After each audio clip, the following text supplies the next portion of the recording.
Dragon Ball Sparking Zero's tag team mode is a thing that will happen. It has the benefit of being an online game that can receive huge updates to the gameplay in a similar manner to Xenoverse 2's Crystal Raids and Cross Versus game modes, as well as the Dragon Ball FighterZ raid bosses and arena matches update to allow 3 players on the same team fight any enemy together, or even at the same time controlling their own favorite individual characters. Now, there was a game called Dragon Ball Z Tag Team on the PSP. It was a Tenkaichi game, just on the PSP. It had online multiplayer. It was basically a tag team game, right? Essentially the blueprint for how we ended up getting multiple characters on screen at the same time in Dragon Ball games, such as in Xenoverse 2 and FighterZ. And it's pretty interesting that Sparking Zero didn't even choose to accept this game as part of its, the Tenkaichi series when they mentioned it several times over. But they also left out the most important feature of, yes, having more than one player on the screen at the same time. Hello everyone, it's me again, Steedoj here, and I'm just gonna say this really quickly now.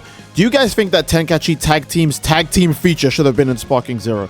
In hindsight, I think we can all agree yes, but at the time of the game coming out, maybe people thought it'd be unnecessary. I do think, however, we're at the point where we do need to open our eyes and accept that Dragon Ball Sparking Zero just doesn't have a lot to do. However, if it did have a tag team feature, where let's say you and another friend could just get together, pick your 2 favorite characters, Goku and Supreme Kai, not that he's playable in this game, and you just want to go online, or you just want to do some CPU battles, and you just want to go ham with stuff like that. Tenkaichi Tag Team is one of the games I actually don't have any experience with on the channel, so I'm actually going to recommend that you watch Siriex's video on them to get an idea of how the Tag Team Tenkaichi games are, because they are really fun, and you should watch them because Sirex is funny. But essentially, the game would actually have some things happen in real time, and not every move would be a cinematic. It will be a cinematic for your POV, but for everyone else, it might just be something that happens really quickly, right? And then some moves are forced cinematics, everyone has to watch them, but it doesn't break the game at all to have 4 players on screen, fighting each other, going ham at the same time. Why stop at 4? Realistically, I think we should think bigger. This is a next-gen game on a modern system.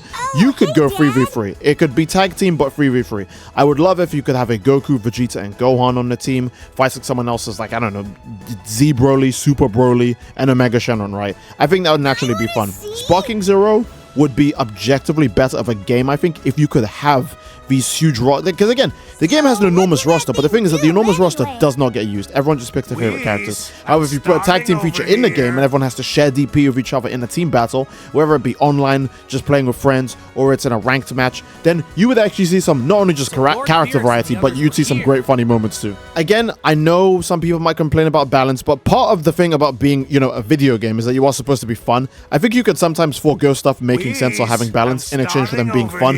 A good example is Xenoverse 2. No one wants to get jumped in a Xenoverse 2 team match, but for the people who are jumping you, it's usually just really fun, like, come on. I don't want to spend too much time talking about balance, but Sparking Zero does have several features that make it really balanced, even if you were getting jumped. You've got how OP the defensive skills are in the game, like After Image, Strike, Wild Sense. Instant Transmission's amazing in this game. Perception and Super Perception, as well as Revenge Counter, are all really good options to get characters off of you. Explosive Waves in this game are really OP. So Sparking Zero wouldn't even have any issue if there was more than one player attacking you at the same time. In general, it's a modern Dragon Ball game. It should really be trying its best to implement the features of every Dragon Ball game, or most Dragon Ball games, but it seems like they only followed Tenkaichi, and then even then, not that closely, because, we're missing stuff like survival mode, Dragon Sim, Mission 100. All of that got just crammed into Custom Battle, and Custom Battle, I don't want to be rude, does not compare to all of these game modes. Like, again, I'm going to use an example from Siriex's video, because I don't have any footage of my own of this game to show, but there is a battle mode where you can fight up to several other characters in one gauntlet with, your favorite character and your buddy's favorite character. So, Goku and Vegeta fighting like 100 characters in Dragon Ball Sparking Zero. Could you imagine that? Could you imagine going through the Dragon Ball Sparking Zero roster as Goku and Vegeta? That sounds like legitimately one of the coolest things ever. Doing it with a friends too, that would generate an endless amount of fun. I don't think people would get bored of the game very quickly if there was a game mode like that, especially if there's an online version of that game mode where you could pair up with randos and just do this, especially when DLC characters come out too. Imagine Gohan Beast, Orange Piccolo, 2 versus 100. That'd be sick. Everyone would love that. People would be down for that. I want to play as the 2 new DLC characters fighting the entire roster if I can. Or hell, do what Tenkaichi 3 did, where you can pick what genre of enemies you fight. If you want to pick people from OG Dragon Ball as your enemy roster, sure. If you want to pick if you want to pick the Frieza Force as your enemy roster, sure. If you want to pick modern Dragon Ball characters or GT characters as the antagonist roster, sure. You could pick what the targets are, or you could just go ham and say screw it, every character in the game at the same time, if available. Okay, I want you to close your eyes and imagine it for a second. Imagine a game mode where you and 2 other people, you and 2 other friends, you all get together and you're like, hey, we're gonna go online and we're gonna go fight 3 other people's characters. Are you guys okay with that? Yeah, I'm okay with that, and it would be sick. all 3 of you on the same battlefield fighting at different times, doing different kinds of destruction. You could swap targets. You can assist with dragon chasing or dragon homing. You can stop your teammate from being hit by a super attack by diving in front of them and then using perception to block a super attack that's about to hit them. There's so many cool features you could do in this game if there was a tag team feature. If there was an automatic dash, maybe you can do a dragon reverse dash to go towards your teammate rather than the enemy instead, so that way you can defend teammates, pick them up, block attacks for them, use your explosive wave skill to get enemies off of them, again, super perception beam attacks. Just in general, if there was a tag team feature in this game, it'd be so fun, right? You don't have to make it 3v3s, you can just have it be 2v2 just like tag team, right? That alone would add so much more to Sparking Zero. But since it's a new game, new gen console, new gen system, powerful stuff, we can have 3 people. And before people go, trying to balance the connection of all those players at the same time would be very hard. They tried it for Xenoverse 2, and in Fighters it's even worse because you can have 6 people on at the same time, 3 of your friends, 3 of the enemies, and you can just fight randos online as 3v3s. They can do this in a Dragon Ball game, right? So them not doing it for Sparking Zero, kind of a lame excuse. You can't say it's because of a hardware limitation. They just didn't want to do it. If the netcode was going to be bad, just like in Xenoverse 2 and sometimes in Fighters, they would take that risk just to ensure that players keep playing the game for longer. They just didn't do it because, I don't know. I guess they're just not very big fans of the tag team Tenkaichi game features, because the fact they didn't even try to implement something like that is very, very upsetting. Like, imagine how cool it would be if you could enter like a mega boss fight gauntlet and fight like a team like this, dude, man. If there was like a survival NPC mode where you could just go, hey, me and my friends, we're just gonna go take on insurmountable forces, unfathomable enemies, super tough stuff. That'd be cool. In fact, this would actually be a good way to implement a raid mode for Sparking Zero as well, where you could have one character that has a bunch of specific like OP like capsules, like Red Patara kind of capsules, right? There'd be stuff provided by the game to the player specifically only for this game mode, and they would have to maybe like 1v3 or 1v5, etc, right? You can easily just give capsules for super armor, so on and so forth, limited super armor, so that way it runs out after a few hits and the team get to do a little bit of damage to the enemy before their super armor like restarts and they get to fight back again. Kind of like what Xenoverse 2 does with the crystal raids. I feel like there's a lot of really good inspiration to take from all these other games that they're just not using for Sparking Zero. Again, Sparking Zero is still super early in its life. There's nothing stopping it from adding a feature like this. We'd never imagined we would get playable raid battles where you get to be the raid boss in Xenoverse 2, right? We never imagined that. Same thing with Dragon Ball Fighters. We never thought we'd get raid battle game modes or, all these specific new game modes we got with the arena matches in Fighters, but we did. So Sparking Zero does have a chance to actually get this, but I think the chance is deadly low, because it doesn't seem like something they've even wanted to even entertain implementing. Again, they've always tried to steer the game away from the tag team Tenkaichi games, because obviously you just want to follow up the mainline Tenkaichi games, right? But not even mentioning the tag team game is kind of harsh, because it makes you really think there really isn't going to be any multi-man fight for modes in Sparking Zero like ever, and that's kind of scary, because this game only has 2 DLCs left, and then I have no idea what they're supposed to do for future content. Like, knowing Dragon Ball, it takes ages for them to make a new movie, and it takes at least like a decade before we get another anime for Dragon Ball. Like, my god, man. Super was how long ago? How long ago did Super end? Like 7-8 years. We just got Daima. Daima's only 20 episodes, and when that's gone, that's all Sparking Zero's content gone as well. And then we won't know what we're going to get next. They could save the longevity of this game by just putting in more game modes that incentivize people to want to play the game. And this game mode wouldn't even be like reward based. It would just be fun based. Playing with your friends is always fun. It's how games like Destiny survive. You guys know Destiny. Everyone hates Destiny. Everyone goes, oh, Destiny this, Destiny that. It's how games like Fortnite also do well. You can just play with people. You can just have a great time. I mean, Fortnite also does like insane collabs, but you guys know what I mean. Playing with friends all the time always strengthens every game's longevity, no matter what. And the fact that at Sparking Zero, the most friends you can play with at a time is 1, is just kind of sick and evil. It's bro, again, look at this roster, dudes. Look at this roster. And you want to just have 1v1s in this roster? That's a bit insane, right? I think we can all agree. So yeah, I do think Sparking Zero probably benefits a lot from having a tag team mode in the game, because good lord, man, you and one friends just going ham, just kicking stuff up. It's the reason why Metal Cooler is such a good movie, right? The Metal Cooler movie did amazing, by the way, financially, because it's just a really cool moment to see 2 characters go ham and fight an army of like an army of evil dudes, right? You and your friends could easily do that. You could just go Goku and Vegeta. You could go online and you could find 3 other friends, and all the 3 other friends do is pick Metal Cooler, right? And they're constantly healing. They're constantly being silly. It's just you guys having a great time.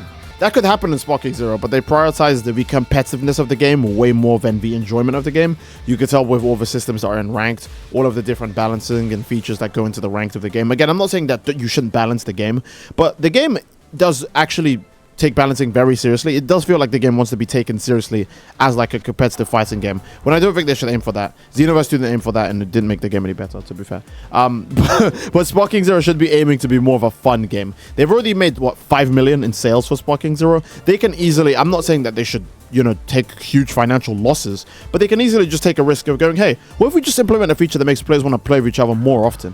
You know, that saves every game, that helps every game. I'm not sure what else to say about this topic, because this just hit me like right now, like while I was just existing. I remembered watching Tenkaichi tag team videos from like Series X like years ago. I say years ago, it was probably only like a year ago. But I remember watching videos from him like years ago on it, and I remember actually playing it but not ever uploading a video on it. I was like, wait a minute, why didn't they put the tag team feature in Sparking Zero? That would have helped people. That would have made people want to play that for way longer. 2 ultimate attacks going on at the same time, nailing one enemy, get real cannon. Like, what? Why can't we do that in a Dragon Ball game? If this is supposed to be the most authentic Dragon Ball game, I should be able to team up with a buddy and just drop a Kamehameha Final Flash combo on a single enemy. That would be sick, right? That would be cool as hell. But we don't have that as an option in Sparking Zero, and I think that does hurt a lot. So obviously at first everyone was like, oh, we don't need the tag team feature, it's fine. But after seeing how limited Sparking Zero's content is, again, most of Sparking Zero's content is literally in this game mode, and this is entirely community driven, and the community isn't exactly the most creative guys out there. So it's probably better if they just put their resources and other stuff. Again, for Bandai Namco, this isn't really their problem. You just have to blame the community for not being that creative. Like, again, like how many Goku versus Frieza battles do we need, right? Like, it's literally in the story mode. Like, I don't want to be rude, but what's going on here? So yeah, I think adding a tag feature in the game, or just a feature that allows multiple players to be on screen at the same time, would be really fun, because it would not only, again, help the longevity of the game, it would be really fun for offline battles, whether you want to just watch like free OP CPU on both sides just go at each other, or if you want to fight as a player going up against OP CPUs while other great CPUs are helping you out. Again, you could customize their stats with capsules, so it'd make for a really infinite, like, enjoyable experience. Or you want to go online and do the same thing online, but this time with actual human players, and see how much more different environment is by, you know, connecting the human mind into part of the gameplay. You could have this be implemented as a raid battle feature, where you can have 5 people versus one super overpowered character who has really strong Patara. The same thing with tournaments, having a legitimate version of a tournament of power where you can just take 5 friends to go fight 5 other people's friends while they're competing against a whole slew of other friend groups, would revive tournament mode. Because again, tournament mode in Dragon Ball Sparking Zero, I remember showing this in a video once, and someone said, if you search for a tournament right now, you'll find one. Well, I'm going to search for a tournament. We're going to search for a tournament, no limits, no preferences, any language, battle order can be anything, and there's nothing there, right? Tournament mode is dead completely. It's already a dead mode. It could still be alive if you could have multi-people fights in it, because the tournament power game modes would go lit, right? Any tag team or multi-man tournament mode would go hard. No one would stop playing those. They'd be infinitely fun. They'd be infinitely enjoyable. You can make, even as a content creator, you can make so many video ideas based on that, you know? Imagine 3 idiots. 3 idiots enter the tournament. They did some crazy stuff. Well, everyone would love that. No one would be against having a tournament mode where you can go multi-man with the fights. I want to have multiple people battling on a tournament of power at the same time. I want that thing to feel like the tournament of power. So yeah, it's just a pretty unfortunate case for Sparking Zero overall. I do wish it had this mode now. Goku is looking kind of fierce here. So yeah, pretty unfortunate situation with Sparking Zero overall. The game is just lacking content. That's its biggest issue. If the game had more content, then maybe I wouldn't be making this video and bringing these points up, because these points just sound like a good idea to add to any Dragon Ball game in general. But in a game that's this content starved, yeah, this game needs it. So I think that's a great place to end the video. And if you guys enjoyed the video, please let me know by leaving a comment down below as to what you'd like to see next. Don't forget to leave a like on the video and subscribe. And also, yeah, leave a comment about what you guys think about the Tenkaichi tag team thing again. Let me know what other features you think this could bring to the game, or if this might be a detriment for the game. Do you think the game servers just cannot handle this whatsoever? If Bandai Namco could do their best, the game servers wouldn't handle it, because the game is too high cost. The game's too high graphics fidelity. You know, everything needs to be precise, so they need to have less players. What do you guys think? You guys let me know. And I think that's a great place to end it. I do love you all. I hope you all enjoyed it, and I will see you fellas all next time. Take care, and peace.